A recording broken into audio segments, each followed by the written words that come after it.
नमस्कार.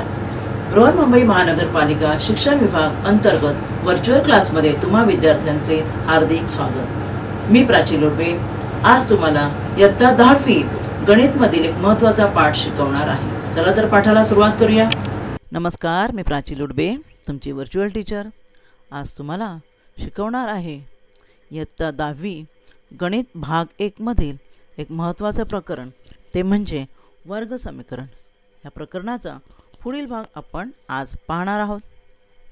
मागील भागात आपण काय पाहिलं, चला उजळणी करूया. वर्ग समीकरण म्हणजे काय ते पाहिलं. दिलेल्या एका चलातील समीकरणाची कोटी जर 2 असेल तर त्या समीकरणाला वर्ग समीकरण म्हणतात. ए बी सी ह्या वास्तव संख्या असतील तर ए एक्स वर्ग अधिक बी एक्स अधिक सी ह्या स्वरूपातील समीकरणास वर्ग समीकरण असे म्हणतात. पुढे अट दिली आहे, ए शुड नॉट बी 0. एची किंमत 0 नको. मागच्या वेळेला मी तुम्हाला सांगितलंच आहे, जर इथे एची किंमत 0 झाली तर काय होईल, हे वर्गपद निघून जाईल ना. 1 बरोबर 0, 0 गुणिले एक्स वर्ग 0 येईल, फक्त बी एक्स अधिक सी राहील. आणि इथे तुम्हाला म्हटलं की वर्ग समीकरणाला कोटी 2 पाहिजे, तर इथे कोटी 2 दिसणार नाही आणि त्यामुळे तुमचं ते समीकरण वर्ग समीकरण असणार नाही. पहा, या ठिकाणी खुलासा मी करून दिलेला आहे. 0 होईल, ए बरोबर 0 घालला तर काय होणार, 0 गुणिले एक्स वर्ग 0.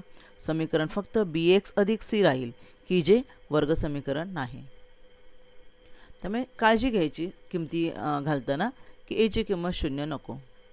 आता ह्या समीकरणाला वर्ग समीकरणाचं सर्वसामान्य रूप आहे ए एक्स वर्ग अधिक बी एक्स अधिक सी बरोबर 0.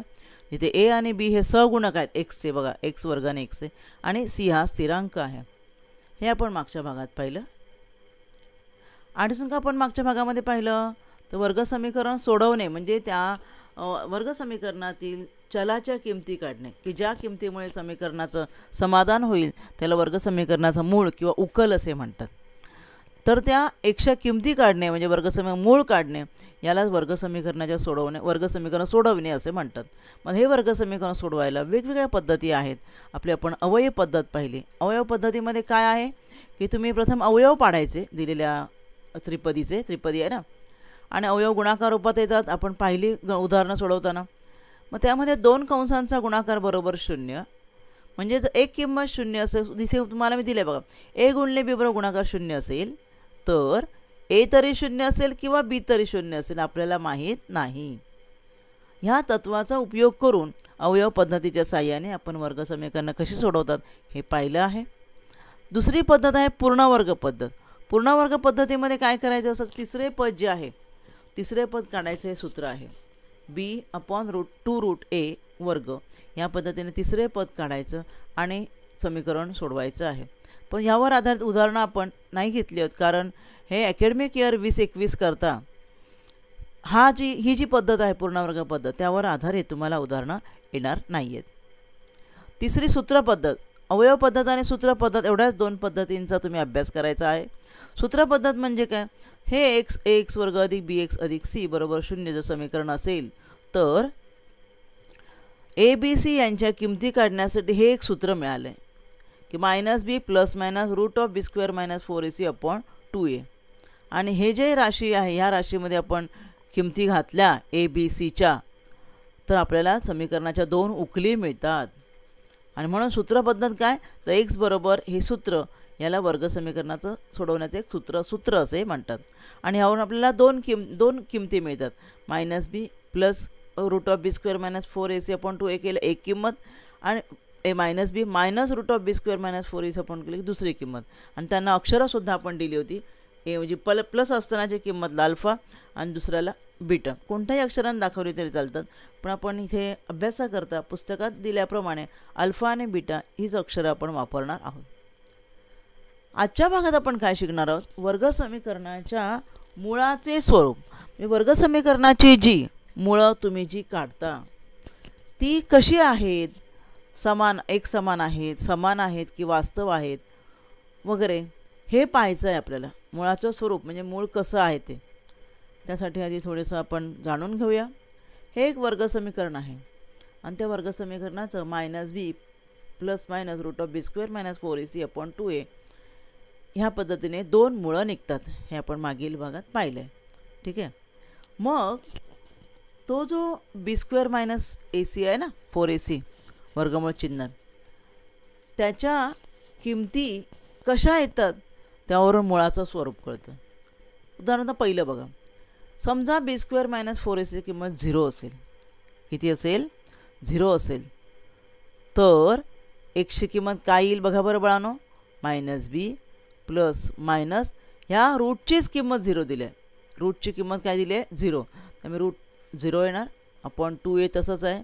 त्यामुळे काय झालं बघा, मायनस बी प्लस मायनस इथे 0 दोन किमती केल्या प्लस 0 0चा वर्गमूळ 0च ना, भागिले 2a. आता हे प्लस हा जाणार ना, प्लस 0 जाणार म्हणजे राहिलं काय फक्त मायनस बी अपॉन 2a. किंवा आपण मायनस बी मायनस रूट 0 करूया अपॉन 2a. 0 गेला मायनस बी अपॉन 2a. काय दिसतं तुम्हाला पहा, दोन्ही किमती समान आलेल्या आहेत. मग इथे आपल्याला एक गुणधर्म कळला. काय गुणधर्म कळला? की वर्ग समीकरणातील हे ज्या किमती आहेत ना, हे सूत्र त्यातील बी स्क्वेअर मायनस 4ac किंमत 0 असेल तर तुम्हाला मुळं कशी येणार आहेत? Minus B upon 2a minus B upon 2a ना, अपूर्णांक पण असू शकतो. तर ही मुळे वास्तव संख्या, परिमेय संख्यांच्या नंतर वास्तव संख्या आहे, लक्षात ठेवा. त्यामुळे शेवटचा शब्द डायरेक्ट घ्यायचा. वास्तव आहेत मुळं आणि दोन्ही मुळं समान आहेत बघा, minus B upon 2a minus B upon 2a. बरोबर ना? म्हणजे वर्ग समीकरणामुळे वास्तव आणि समान असण्यासाठी काय पाहिजे? बी स्क्वेअर मायनस 4ac किंमत 0 पाहिजे बाळांनो. बघा इथे मी दाखवलं आहे. दुसरं, आता B square minus 4ac greater than 0 असेल तर 0 झाला. आता 0पेक्षा मोठा, तुम्हाला माहिती आहे संख्या रेषा जी असते, आपण लहान प्रायमरी आत्ता शिकलो, संख्या रेषेवर मध्ये 0, उजवीकडे धनसंख्या आणि डावीकडे ऋणसंख्या असतात. ऋणसंख्या नेहमी 0पेक्षा मोठ्या, धनसंख्या 0पेक्षा ऋणसंख्या 0पेक्षा लहान असतात आणि धनसंख्या ज्यात उजवीकडे ते 0पेक्षा मोठ्या असतात. त्यामुळे B square minus ac greater than 0 म्हणजे पॉझिटिव्ह असणार त्याची किंमत, नाही का? पॉझिटिव्ह म्हणजे धन असणार आहे संख्या रेषेवर उजव्या बाजूला. मग या ठिकाणी काय होणार आहे? एक्स बरोबर minus B plus minus B square minus 4ac upon 2a. आता इथे जी काही किंमत असेल ना, आपल्याला जे संख्या इथे तर डायरेक्ट 0च होतं म्हणून आपण 0 घातलं. आता ही किंमत जी आहे ती ए बी सीच्या किमती घालून काढायची आहे. मग तुम्हाला ही मुळं कशी येणार आहेत बघा. आता ह्यांना आपण इथून स्प्लिट करूया, वेगवेगळे करूया दोन किमती. एक्स बरोबर minus B plus root of B square minus ac upon 2a आणि minus B minus root of B square minus 4ac upon 2a. म्हणजे तुम्हाला इथे ज्या दोन किमती मिळाल्यात कशा आहेत? त्या वास्तव आहेत पण असमान, सारख्या नसणार. इथे दोन्ही ठिकाणी समान आलं ना, minus B upon 2a minus B upon 2a, म्हणून इथे वास्तव आणि समान 0 असेल तेव्हा. मग ग्रेटर दॅन 0 असेल तर वास्तव आहेत मुळं परंतु असमान. का? इथे प्लस आहे, इथे वर्गमूळ काय जे काय त्याचं पडेल ते, आणि इथे मायनस आहे. त्यामुळे ह्या दोन किमती समान असणार नाहीत. म्हणजे बी स्क्वेअर मायनस 4ac 0च्या पेक्षा मोठा असेल तर किमती वास्तव आणि असमान असतात. आणि बी स्क्वेअर मायनस 4ac लेस दॅन 0 असेल, लेस दॅन 0पेक्षा लहान म्हणजे काय? आता ह्याची किंमत लेस दॅन 0 म्हणजे 0पेक्षा लहान म्हणजे वजा असणार. वर्गमुळामध्ये वजा आलं की त्याचं वर्गमूळ पण बाळांनो काढता येणार नाही आहे. वर्गमुळाच्या आत वजा, समजा तुम्ही 4चं वर्गमूळ सांगाल 2, वजा 4चं वर्गमूळ काय? वजा 4 हे कुठल्याच संख्येचा वर्ग नाही आहे. लेस दॅन 0 म्हणजे वजा चिन्ह येणार इथे बी स्क्वेअर मायनस 4ac. आणि जेव्हा वर्गमुळामध्ये वजा चिन्ह येतं त्याची किंमत काढता येत नाही. ती संख्या वास्तवही नाही, तिला काय? वास्तवही नाही ती संख्या, परिमेय नाही किंवा अपरिमेय नाही, त्यामुळे ती वास्तव संख्या नाही. म्हणून जेव्हा तुमची मुळं बी स्क्वेअर मायनस 4ac जी किंमत लेस दॅन 0 असेल तर त्या संख्या वास्तव संख्या नाहीत, आणि म्हणजेच ह्या वर्गसमीमुळे वास्तव नसतात. समान असमान पुढचा शब्द, पण मुळे वास्तव नसतात. कळलं तुम्हाला? लेस दॅन 0 असेल तर मुळे वास्तव नसतात, हे तुम्ही लक्षात ठेवायचं आहे.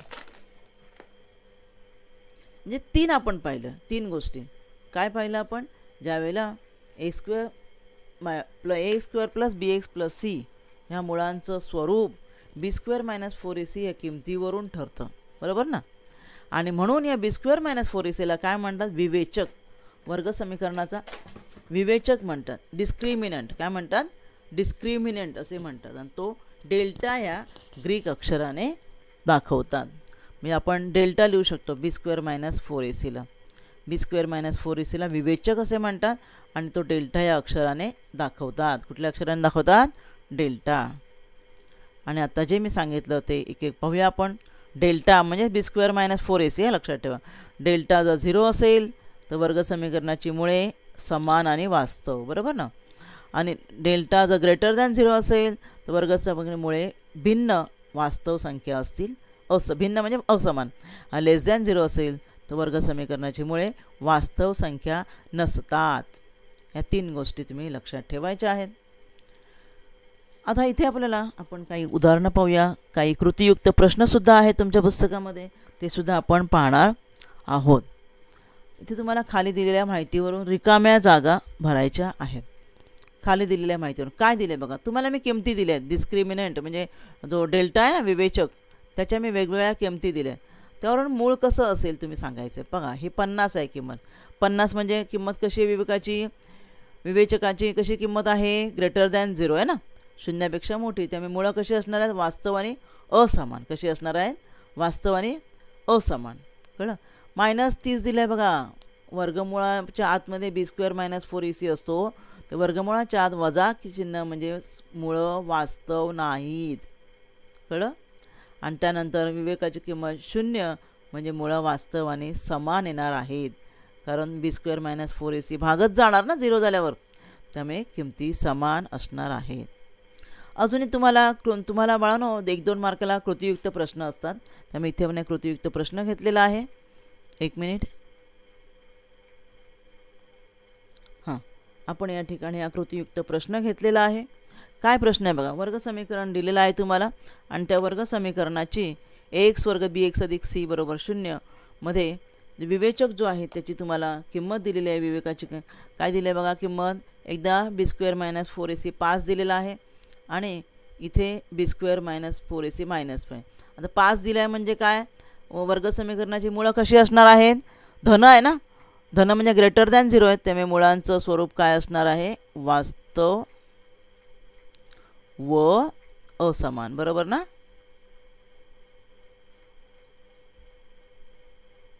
असमान. आणि जो खालचा जो आहे त्याची किंमत निगेटिव्ह दिली आहे म्हणजे ह्यांची मुळं कशी असणार? मुळं वास्तव. निगेटिव्ह किंमत आली तुम्ही सोडवताना की सरळ लिहायचे मुळे वास्तव नाही. समान असमान लिहायची गरजच नाही. मुळे वास्तव नाहीत. हे एक तुम्हाला मी कृतीयुक्त प्रश्न हा 1 मार्काचा आहे, तो तुम्हाला मी दिलेला आहे. पुढे बघा. खालील काही वर्ग समीकरणासाठी विवेकाची किंमत काढा. आता विवेकाची किंमत कशी काढणार आपण? इथे काढण्यासाठी प्रथम दिलेलं समीकरण काय केलं पाहिजे? हे तुमच्या संग्रहातली उदाहरणं आहेत बाळांनो. तुमचा संग्रह जो आहे, उदाहरण संग्रह जो आहे त्यामधली ही उदाहरणं आहेत. तर प्रश्न आहे पुढील वर्ग 2.5 तुमचा संग्रह आहे, त्यातलं उदाहरण आहे. x वर्ग अधिक 7x वजा 1 बरोबर 0. प्रथम काय करायचं आहे? ह्या समीकरणाची आपल्याला ax वर्ग अधिक bx अधिक c बरोबर तुलना करायची आहे. कारण तुलना केल्याशिवाय तुम्हाला मिळणार नाही आहे. कोणाची तुलना करायची आपल्याला आहे? ax वर्ग अधिक bx अधिक c बरोबर 0 याच्याशी तुलना करायची आहे. तुलना केली असं आपल्याला किमती मिळणार आहेत. a बरोबर किती बघा? x वर्गाचा सहगुणक नाही का. b बरोबर काय आहे? b बरोबर 7 हां आणि c बरोबर वजा 1. ठीक आहे. आणि आता आपल्याला काय करायचं आहे? आपल्याला विवेकाची किंमत काढायची आहे. विवेचक काय? तो विवेचक म्हणजे डेल्टा. बरोबर ना. डेल्टा म्हणायचं त्याला. डेल्टा बरोबर बी स्क्वेअर मायनस 4ac. बरोबर. आता बी म्हणजे किती आहे बघा. किमती घालूया आपण. 7चा वर्ग वजा 4 गुणिले a गुणिले c मायनस 1 आहे. त्यामुळे सोडवूया आपण. 7चा वर्ग 49. आता हे वजा आणि हे वजा वजा वजा अधिक होणार. आणि 4 एके 4 गुणाकार. तर बेरीज किती आली बघा. 49 50 51 52 53. म्हणजे इथे किती किंमत आलेली आहे? विवेचक जो आहे त्याची किंमत 53 आलेली आहे. विवेकाची किंमत लिहूया आपण.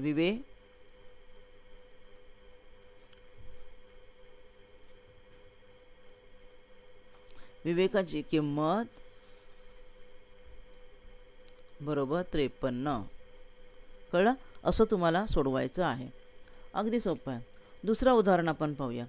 अक्षर जरी तेच असलं पण तुलना कोणाची करायची आहे?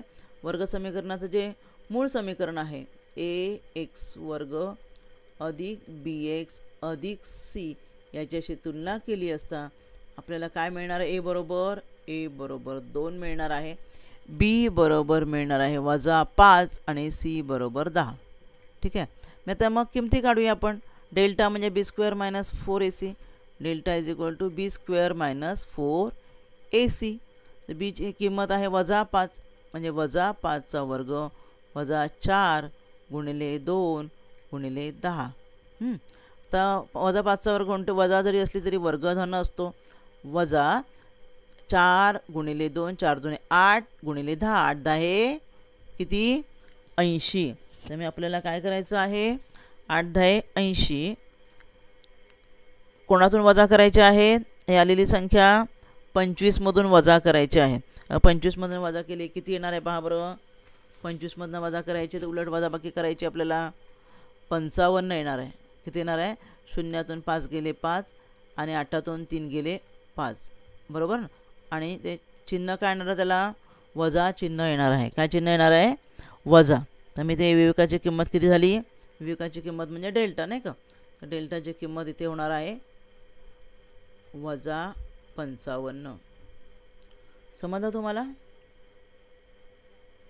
आता काय दिलं प्रश्न पहा. मी दिलेल्या विवेकाच्या किमतीवरून खालील वर्ग समीकरणांच्या मुळाचं स्वरूप ठरवायचं आहे. काय ठरवायचं आहे? मुळाचं स्वरूप ठरवा. आता समीकरण आहे m वर्ग अधिक 2m अधिक 9. काय समीकरण आहे? m वर्ग अधिक 2m अधिक 9. मग आता किमती तुम्ही हे करा ना. काय येणार किमती बघा बरं. आपण या समीकरणाची कोणाची तुलना करायची आहे? पहिली ह्या समीकरणाची तुलना एक्स वर्ग अधिक बी एक्स अधिक सी याच्याशी करायची आहे. त्यामुळे आधी आपण प्रथम करूया बरं तुलना. आपल्याला काय करायचं आहे पहा बरं. इथे m वर्ग अधिक 2m अधिक 9 ची ax वर्ग अधिक bx अधिक 9 बरोबर 0शी तुलना करा. पहिले तुलना केली असता आपल्याला a ची किंमत आली 1, b ची किंमत आली bx आहे ना, हे x आहे हां, b बरोबर 2 आणि c बरोबर ते c पाहिजे ax वर्ग अधिक bx अधिक c बरोबर 9 येणार. ह्या किमती येणार. मध्ये आधी आपण डेल्टा काढूया. डेल्टा म्हणजेच काय? बी स्क्वेअर मायनस 4ac. तर बी स्क्वेअर म्हणजे 2चा वर्ग मायनस 4 इंटू एची किंमत 1 आहे गुणिले सीची किंमत आहे 9 बरोबर. त्यामुळे 2चा वर्ग 4 वजा 9 चोक 36 कळलं. आता वजा मी करूया. 6तून 4 गेले 2, 36मधून 4 गेले 32 आणि मोठ्या संख्येचे चिन्ह. मग हा डेल्टा कसा आलेला आहे? डेल्टा आलेला आहे ऋण -32. मग मूळ कशी असणार त्यामुळे समीकरणाची या? म्हणून वर्ग समीकरणाची मुळे किंवा दिलेल्या समीकरणाची मुळे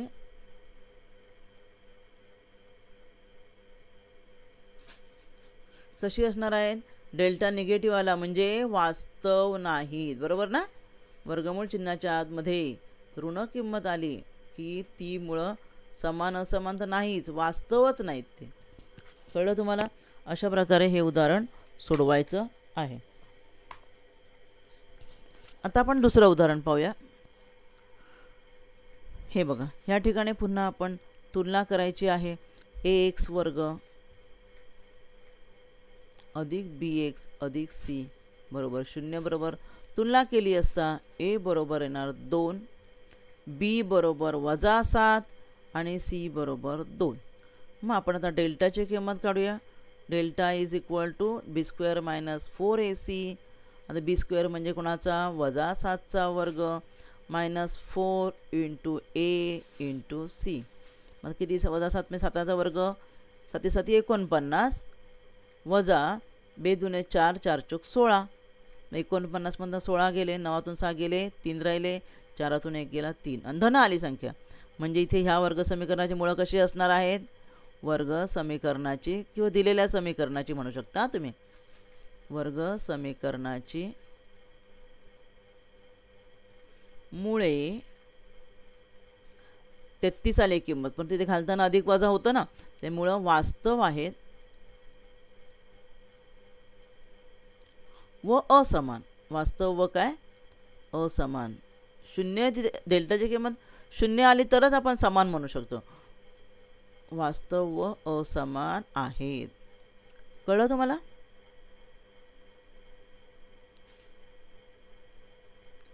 हां, आता इथे मी काय केलेलं आहे बघा, खाली प्रत्येक वर्गसमीकरणाचे मुळे वास्तवाने समान दिले, तर केची किंमत काढा. आता मुळं आपल्याला माहिती आहे,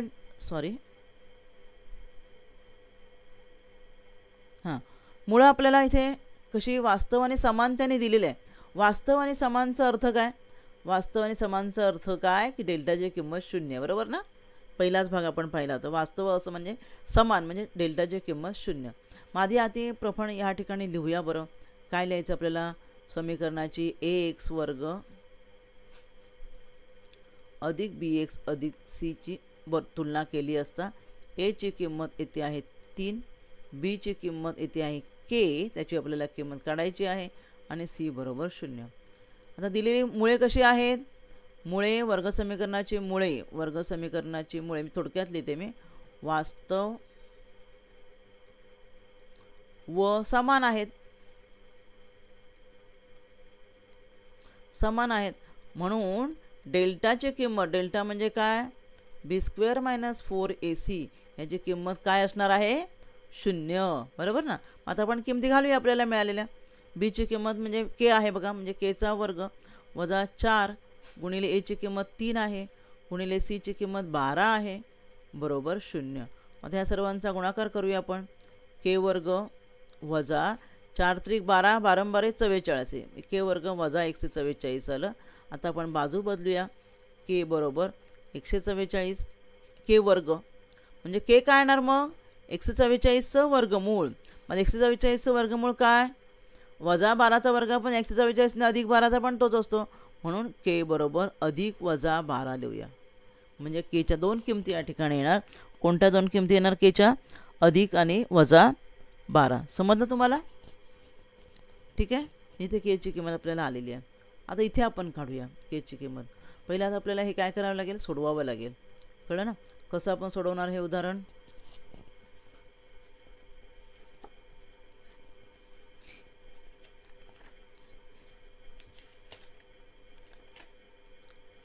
एक मिनिट.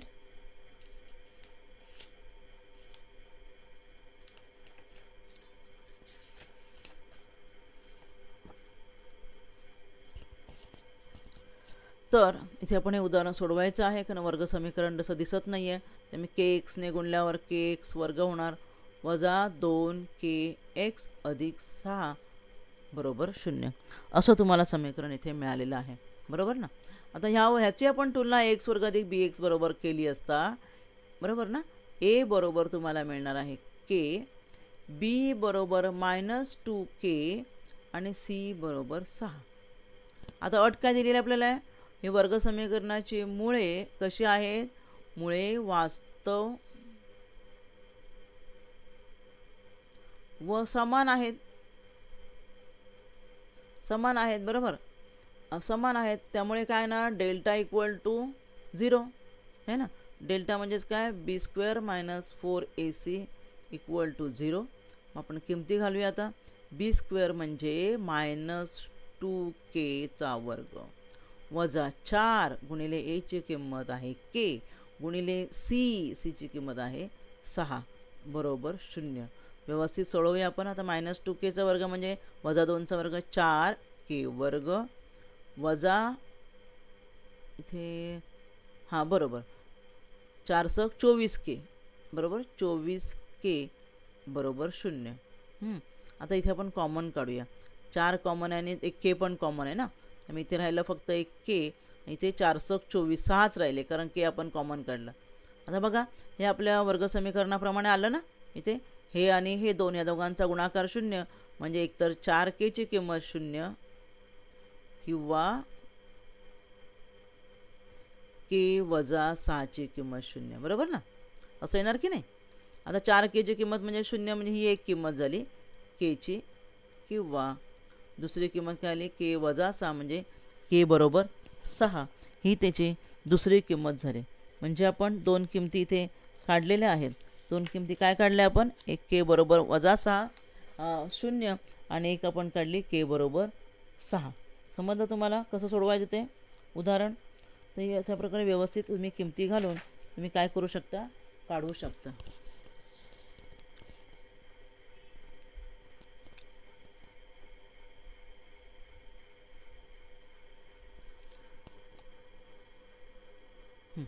पुढचं उदाहरण पाहूया आपण.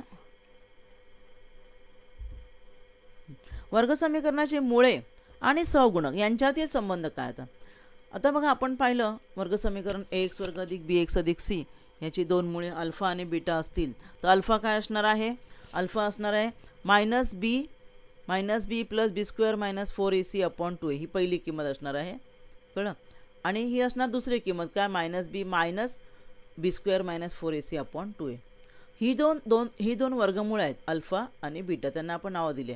पहिलं जे प्लस साईनवालं आहे इथे जे प्लस साईन आपण टाकतो त्याला अल्फा नाव दिलं आणि मायनस साईन आपण टाकतो त्याला बीटा दिलं. तुम्ही उलट दिली तरीसुद्धा चालतील. मग आता इथे काय केलं बघा, मी ह्याच अल्फा आणि बीटा किमतींच्या बेरजा केल्यात. बेरजा करण्यासाठी -b plus root of B square minus 4ac upon 2a लिहिलं आणि हा दुसरा जी किंमत आहे ना बीटाची ती पण लिहिली. तर सोडवायचं आहे, दोघांचा छेद समान आहे. -b एकत्र केलं बघा, -b प्लस हे रूट आणि -b मायनस हे रूट. तर काय होणार आहे पहा, हे root of B square minus ac हा प्लस आहे, हा मायनस आहे, दोन्ही गेले. मग राहिलं काय सांगा, इथे काय राहिलं -b म्हणजे -2b बरोबर, -2b अपॉन 2a बघा इथे लिहिले. त्यातल्या 2 आणि 2ला भाग द्या, 2 2 गेले, काय उरलं बघा -b अपॉन a. म्हणजेच जेव्हा अल्फा आणि बीटा ही दोन मुळं असतात तेव्हा अल्फा आणि बीटाची बेरीज केली असता आपल्याला हे एक किंमत आली अल्फा प्लस बीटाची -b अपॉन a. समजा त्याचा आता मी गुणाकार केला तर काय होईल, मग गुणाकार केला दोघांचा दोन किमतींचा -b आणि plus root -b minus root. गुणाकार आता व्यवस्थित लिहूया आपण, -b आणि हे रूट एका कंसात -b minus B square minus 4 एका कंसात भागिले गुणाकार आहे ना, 2 × 2 4a वर्ग होणार. इथे कसं बेरीज होती त्यामुळे लसावी आपण 2aच लिहिला नाही का, इथे नाही, इथे गुणाकार झाला. आता ह्या दोघांचा गुणाकार आहे ना -b आणि प्लस रूट आहे, -b मायनस, तुम्हाला सूत्र आठवतं का, आपण लहान इयत्तामध्ये शिकलो आहोत a प्लस बी गुणिले a मायनस बीचं सूत्र काय असतं, 8वीला की 9वीला शिकलो आपण, a square minus B square. एका कंसात अधिक आणि एका कंसात वजा असतील. ह्या नियमानुसार आपण -bचा वर्ग केला आणि दुसऱ्या कंसाच्या आधी वजा चिन्ह असतं, वजा बी स्क्वेअर मायनस 4ac रूट आहे ना ते त्याचा वर्ग केला, असं आहे ते बघा, root of B square minus 4ac ना त्याचा वर्ग. आणि पण आता ह्याचं वर्गमूळ आणि वर्गमूळ एकमेकांच्या विरुद्ध गेले, कट झाले, म्हणून ते बी स्क्वेअर मायनस 4ac लिहिलं आहे पहा आम्ही. ठीक आहे. आता हा कंस सोडूया, बी स्क्वेअर कंस सोडवल्यावर काय येणार आहे, इथे लिहिते मी बी square minus B square plus 4ac बरोबर अपॉन 4a स्क्वेअर असं येणार आहे. त्यामध्ये -b square plus B square गेला आणि त्याने ही स्टेप लिहिलेली आहे. म्हणजे कृतीमध्ये काय असतं, कधी कधी एखादी स्टेप डायरेक्ट असते, त्यातली मधली स्टेप आपण करायची. इथे पण बघा, एक मिनिट,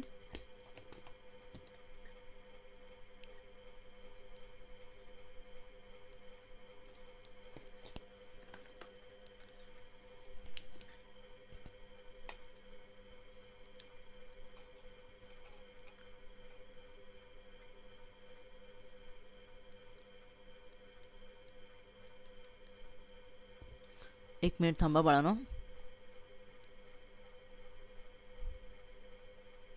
इथे जरा रेष आलेली ती मला खोडू द्या.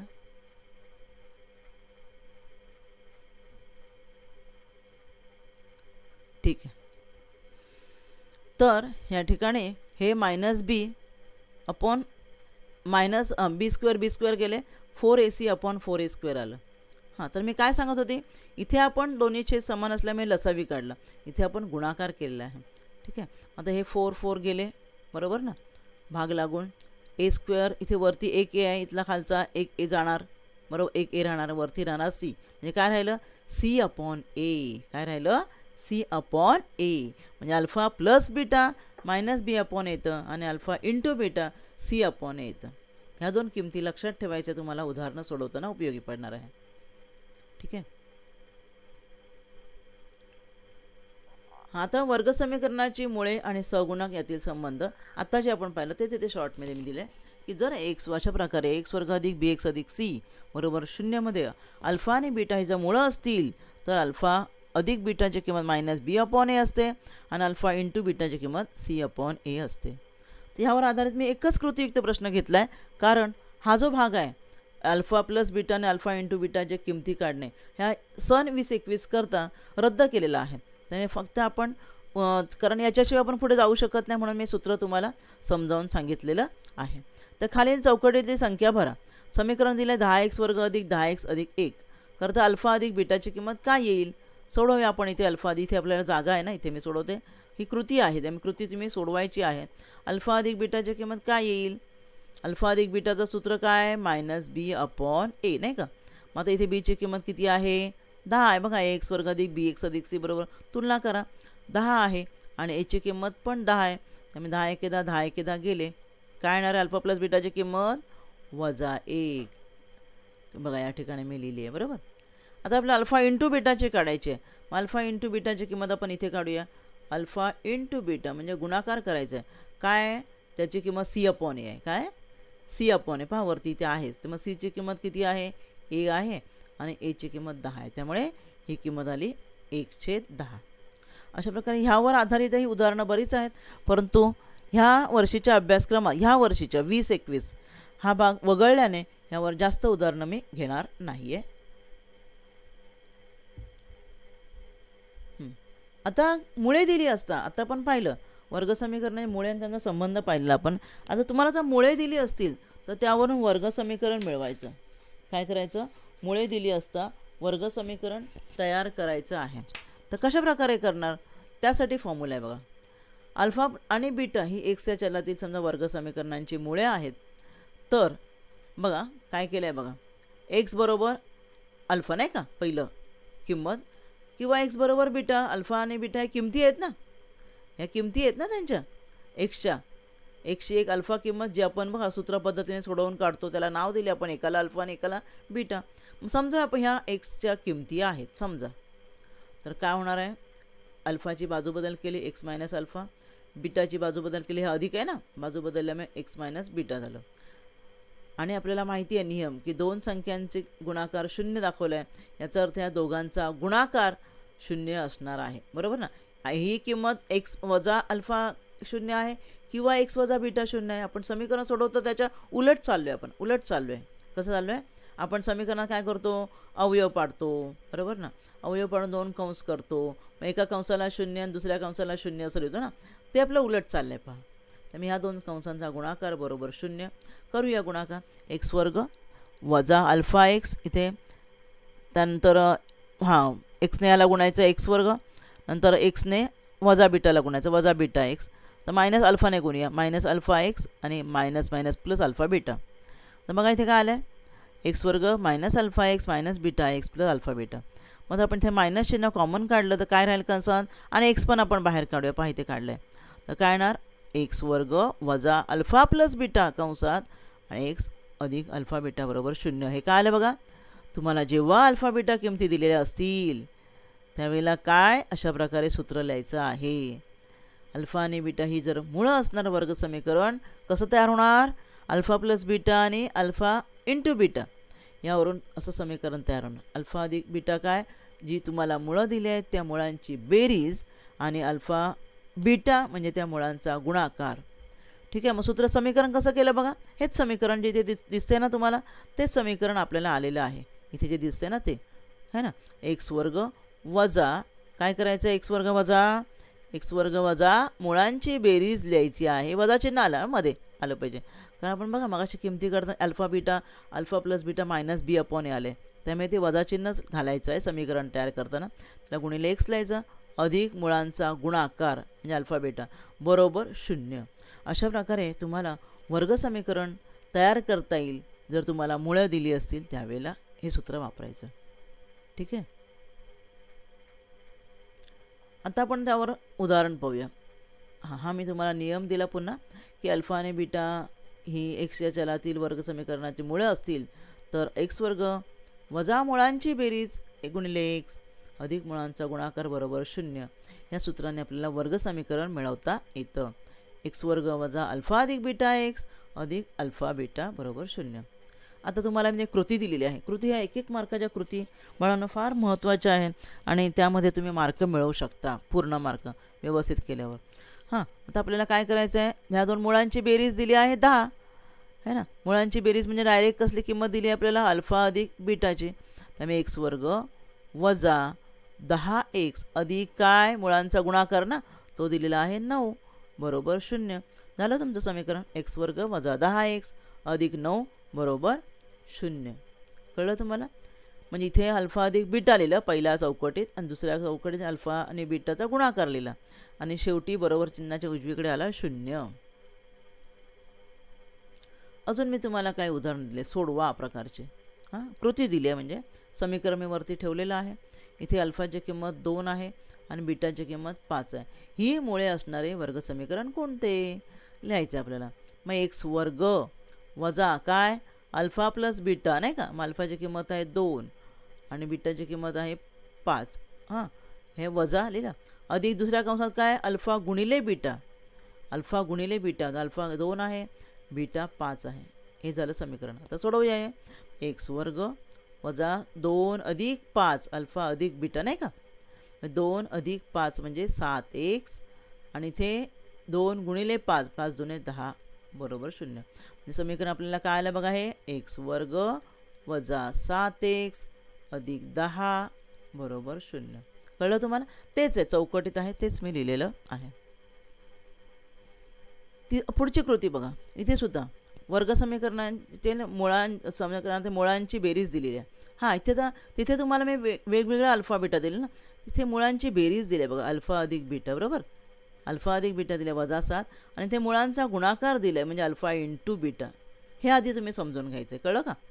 इथे आपल्याला अल्फा आणि बीटा वेगवेगळे दिलेले म्हणून आपण समीकरणात बेरीज केली. इथे बेरीज आणि गुणाकार ऑलरेडी दिले.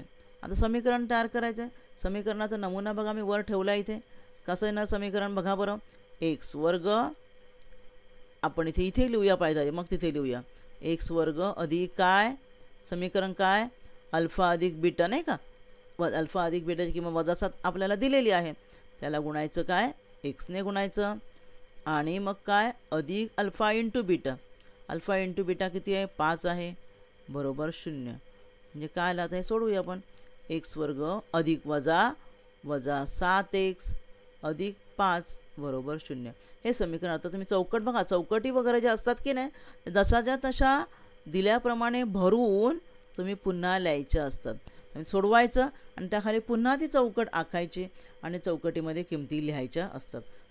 तरच त्याचे तुम्हाला पूर्ण मार्क मिळणार आहेत. आता मी तुम्हाला एक सोडवा म्हणून उदाहरण दिले.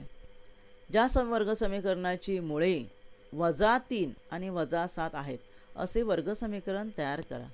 मग आता अल्फा बरोबर वजा 3 आणि बीटा बरोबर वजा 7. मग आता समीकरण तयार करायला मला ती बेरीज करायला पाहिजे. मग अल्फा अधिक बीटाची बेरीज केली बघा. वजा 3 वजा 7 बरोबर वजा 10 आलं आणि गुणाकाराला 7×21. त्यामुळे समीकरण काय झालं, एक्स वर्ग. आधी आपण ते म्हणजे स्टँडर्ड समीकरण कधी लिहायचं लक्षात ठेवा. एक्स वर्ग वजा अल्फा अधिक बीटा एक्स अधिक अल्फा बीटा बरोबर 0. आपण किमती घालूया बघा. इथे किमती घातल्या. एक्स वर्ग इथे लिहिलं बघा. वजा जे चिन्ह आहेच आणि अल्फा अधिक बीटाची किंमत वजा 10 आली, ती कंसात लिहिली. अधिक अल्फा बीटा 21 आहे. मग वजा अधिक 10. एक्स वर्ग अधिक 10x अधिक 21 बरोबर 0. हे एक वर्ग समीकरण तयार झालेलं आहे. आता ज्यांची मुळे अशी खालीलप्रमाणे आहेत ते समीकरणे तयार करा असं तुम्हाला म्हटलेलं आहे. मुळं दिलेली आहेत बघा, प्रत्येकाची मुळं दिलेली आहेत, त्यावरून वर्ग समीकरण तयार करायचं आहे. कळलं तुम्हाला. आता कसं करूया आपण बघूया. पहिलं उदाहरण करूया. इथे आधी मुळे म्हणजे काय, अल्फा आणि बीटा ना. पहिलं उदाहरण सोडवूया. अल्फाची किंमत दिली आहे 0 आणि बीटाची किंमत दिली आहे 4. मग आपण समीकरण काय आपलं असतं, समीकरण आपण किमती काढूया का आधी. अल्फा अधिक बीटाची किंमत काढूया. 0 अधिक 4 बरोबर 4 आणि नंतर अल्फा आणि गुणिले बीटाची किंमत काय येणार आहे, 0 गुणिले 4 बरोबर 0. आता आपल्याला समीकरण लिहायचं आहे बघा. इथे मी तुम्हाला नमुना म्हणून समीकरण दिलेलं आहे. काय येणार आहे समीकरण, ते एक्स वर्ग वजा काय अल्फा अधिक बीटा एक्स अधिक अल्फा बीटा बरोबर 0 नाही का. मग आता आपण लिहूया. मग एक्स वर्ग वजा अल्फा अधिक बीटाची किंमत किती आहे 4 आहे. एक्सने गुणायचं आहे अधिक अल्फा बीटाची किंमत 0 आहे. बरं म्हणून काय आलं एक्स वर्ग वजा 4x बरोबर 0. एवढंच तुम्हाला समीकरण आलेलं आहे कारण तिसरी किंमत काय आहे 0 आहे. कळलं. आता दुसरं उदाहरण पाहूया आपण. दुसऱ्या उदाहरणामध्ये 3 आणि 10 किमती आहेत. बरोबर. हे दुसरं जे उदाहरण आहे 3 आणि 10 अल्फाची किंमत आहे 3 आणि बीटाची किंमत आहे वजा 10. पहिला आपण अल्फा अधिक बीटा काढूया. म्हणजे 3 अधिक वजा 10 म्हणजे काय येणार वजा 7 येणार. मग अल्फा गुणिले बीटाची किंमत काढूया. 3 गुणिले वजा 10 बरोबर किती येणार वजा 3 10 30 नाही का. आता आपण सूत्र आपल्याला माहिती आहे काय आहे जनरल सूत्र एक्स वर्ग अधिक अल्फा अधिक नाही सॉरी इथे वजा येणार हा अल्फा अधिक बीटा त्याच्या एक्सने गुणायचं अधिक अल्फा गुणिले बीटा बरोबर 0. म्हणून एक्स वर्ग वजा अल्फा बघा जे मूळ समीकरण आहे एक्स वर्ग अधिक बी एक्स अधिक सी बरोबर 0 त्यामध्ये सगळीकडे अधिक अधिक आहे. परंतु इथे जे समीकरण जे बनवायचं आहे ना त्यामध्ये मधल्या पदाला वजा चिन्हच द्यायचं आहे. कारण मग अशी बघा आपण किमती काढल्या त्यामध्ये अल्फा अधिक बीटाची किंमत मायनसच येते मायनस बी अपॉन ए म्हणून इथे वजा चिन्ह आहे. त्यामुळे हे महत्त्वाचं लक्षात ठेवा की आपण जे समीकरण तयार करणार आहोत ना अल्फा बीटावरून तिथे मध्ये वजा चिन्ह पाहिजे. इथे वजा आता अल्फा अधिक बीटाची किंमत आहे वजा 7 बरोबर अधिक अल्फा गुणिले बीटाची किंमत आहे वजा 30 बरोबर 0. म्हणून एक्स वर्ग हां सॉरी इथे एक्सने गुणायचं राहिलं वजा वजा अधिक 7x अधिक वजा वजा 30 बरोबर 0. ही ह्या समीकरणाच्या हे समीकरण आपल्याला आहे एक्स वर्ग अधिक 7x वजा 30 बरोबर 0. हे काय पुढे सोडवायचं वगैरे काय नाही आहे. ठीक आहे. तर हे समीकरण तुम्हाला कळलं ना मी हे ते घालवते हे समीकरण. आता आपण हे सोडवूया. इथे पण अल्फाची किंमत काय दिली आहे अल्फा बरोबर 1/2 आणि बीटा बरोबर दिले आहे -1/2. ठीक आहे. मग आपण पहिलं आपण काढूया अल्फा प्लस बीटा बेरीज करूया 1/2 आणि -1/2 मायनस आहे ना ते 1/2 -1/2 म्हणजे किती येणार किंमत ती किंमत झाली 0 बरोबर. आता अल्फा गुणिले बीटा करूया 1/2 इंटू -1/2 आहे ना. ही वजाबाकी झाली इथे नाही होणार इथे गुणाकार होणार वजा 1/4. मग आता आपण समीकरण लिहूया एक्स वर्ग अधिक सॉरी अधिक नाही वजा अल्फा अधिक बीटा अधिक अल्फा गुणिले बीटा इथे एक्स येणार. म्हणून एक्स वर्ग वजा अल्फा अधिक बीटाची किंमत इथे 0 आली त्याने एक्सने गुणायचं अधिक अल्फा गुणिले बीटाची किंमत आली वजा 1/4 काय आली वजा 1/4 बरोबर ना. त्यामुळे तुम्हाला समीकरण काय येणार आहे म्हणून आता आपण समीकरण लिहूया एक्स वर्ग हे 0 गेले ना हे अधिक वजा हे वजा 1/4 आहेत ना कंसात लिहूया आपण अधिक वजा वजा वजा 1/4. एक मिनिट इथे आपलं थोडंसं लिहायचं राहून गेलं. एक्स वर्ग वजा अल्फा अधिक बीटा बरोबर 0 पाहिजे आणि त्यामुळे इथे अल्फा बीटाची आपण किंमत घातलेली आहे इथे येणार बरोबर 0. त्यामुळे इथे अधिक वजा वजा 1/4 बरोबर ना अधिक वजा वजा 1/4 बरोबर 0. मधलं पद गेलंच ना मधलं पद गेलं तरी वर्ग समीकरण आहे हा लक्षात ठेवा. तर हे अशा प्रकारे आपल्याला काय मिळालेलं आहे एक्स वर्ग वजा 1/4 बरोबर 0 असं समीकरण मिळालेलं आहे. जर तुम्हाला वाटलं की आपल्याला हे नको छेदस्थान आहे तर दोन्ही बाजू 4 ने गुणायचं समीकरणाला. 4 ने गुणल्यावर काय येणार आहे 4 ने गुणू इथे लिहूया पण 4 ने का गुणायचं कारण भागिले 4 आहे ना त्यामुळे मला ते नको आहे. मग 4 ने गुणलं की ते 4x वर्ग वजा ह्याला 4 ने गुणलं म्हणजे एकच राहणार आणि 0ला 4 ने गुणलं त्यामुळे समीकरण आपल्याला असं सुद्धा येईल हे वर्ग आहे 4x वर्ग वजा 1 बरोबर 0 कळलं. म्हणजे हे समीकरण एक्स वर्ग वजा 1/4 बरोबर 0 येईल किंवा 4x वर्ग 4x वर्ग वजा 1 बरोबर 0 असंही समीकरण तुम्हाला येऊ शकतं. तर आज आपण या भागात इथेच थांबणार आहोत. धन्यवाद. आज आपण या भागात इथेच थांबूया. माझा व्हिडिओ आवडला असेल तर लाईक करा, शेअर करा आणि असे अनेक एज्युकेशनल व्हिडिओ पाहण्यासाठी MCGM व्हर्च्युअलच्या चॅनेलला सबस्क्राईब करा. धन्यवाद. बेल आयकॉन क्लिक करा ज्यामुळे तुम्हाला नवीन व्हिडिओचे नोटिफिकेशन्स मिळतील. बेल आयकॉन क्लिक करा ज्यामुळे नवीन व्हिडिओचे तुम्हाला नोटिफिकेशन्स मिळतील.